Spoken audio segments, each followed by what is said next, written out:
नमस्कार दोस्तों, नेहा की चैनल में आप सभी का स्वागत है। आज की कहानी है माँ की आखिरी खत। रात के 12 बज चुके थे। माँ कभी दरवाजे की तरफ देखती तो कभी एक नज़र घड़ी की तरफ। माँ की आंखों में और चेहरे पर चिंता साफ नजर आ रही थी। थोड़ी ही देर में दरवाजे की घंटी बजी। माँ ने काफ़ी तेज़ी से दरवाज़ा खोला और सामने बेटे विक्रम और बहू मान्यता को देखकर पूछा, इतनी देर क्यों हो गई? मैं कब से तुम्हारी राह देख रही थी। माँ, मैं अब छोटा नहीं हूँ, तुम मेरी चिंता मत किया करो। विक्रम घर के अंदर प्रवेश करते हुए बोला, बेटा कितना भी बड़ा हो जाए माँ के लिए छोटा ही रहता है। चलो छोड़ो, हाथ पैर धो लो, मैं तुम्हारे लिए खाना लगा देती हूँ।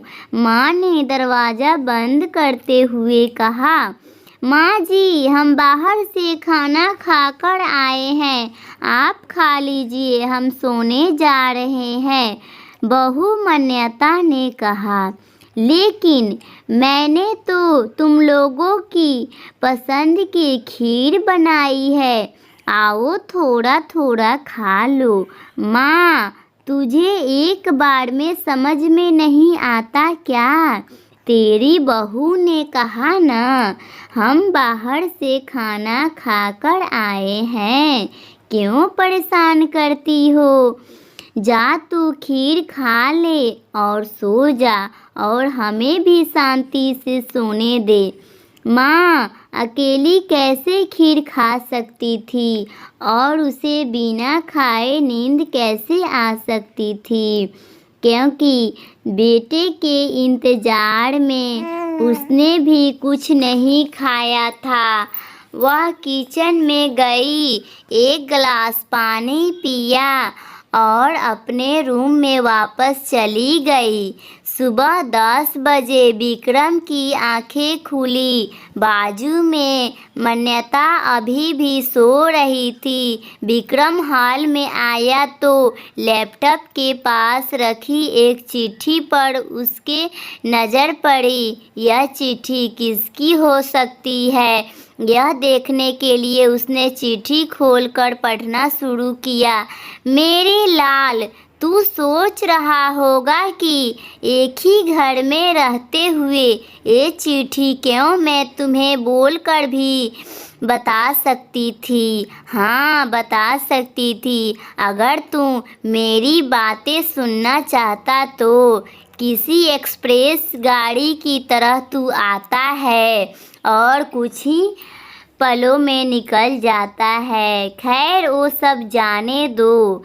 कल तुम्हारा जन्मदिन था, इसलिए मैंने खीर बनाई थी। सोचा कम से कम आज के दिन साथ में बैठकर खाना खाएंगे, मगर मैं यह बात भूल गई थी कि मेरा बेटा बड़ा हो चुका है, तो अपने दोस्तों के साथ पार्टी करके खाना खाकर आया। चलो, मुझे इस बात की खुशी ही हुई। मेरी दवाइयाँ ख़त्म हो गई है। मैंने कुछ दिनों पहले तुझे दवाइयाँ की एक चिट्ठी दी थी। अगर वक्त मिले तो वह दवाई मुझे लाकर देना, मुझे थोड़ी राहत हो जाएगी। विक्रम को याद आया कि 4-5 दिन पहले माँ ने एक दवाई की चिट्ठी दी थी। उसने अपने ऑफिस के बैग में जाकर उस चिट्ठी को तलाशा और उसे खोल कर देखा। उसमें लिखा था, मुझे ऐसी दवाई लाकर दो जिससे मैं अपने बेटे को भुला सकूं। विक्रम को रियलाइज हुआ कि मुझसे बहुत बड़ी गलती हो गई है। उसकी आंखें नम हो गई। वह तुरंत अपने माँ के कमरे की तरफ दौड़ा। सबसे पहले उठ जाने वाली माँ आज क्यों नहीं उठी थी, देखकर उसे आश्चर्य हुआ। उसने माँ को उठाने की काफ़ी कोशिश की, लेकिन माँ एक गहरी नींद में सो चुकी थी। विक्रम के पास फूट-फूट कर रोने के अलावा और कोई चारा नहीं बचा। दोस्तों, यह कहने की ज़रूरत नहीं है कि माँ-बाप जीवन में कितने मूल्यवान हैं। उनके रहते हुए ही उनकी सेवा करो, उनसे प्यार करो। वह चले जाएंगे तो कुछ नहीं कर पाओगे। Thank you so much guys. Please like और सब्सक्राइब कीजिए। वीडियो अच्छी लगी हो तो सब्सक्राइब कर लीजिए मेरे चैनल को।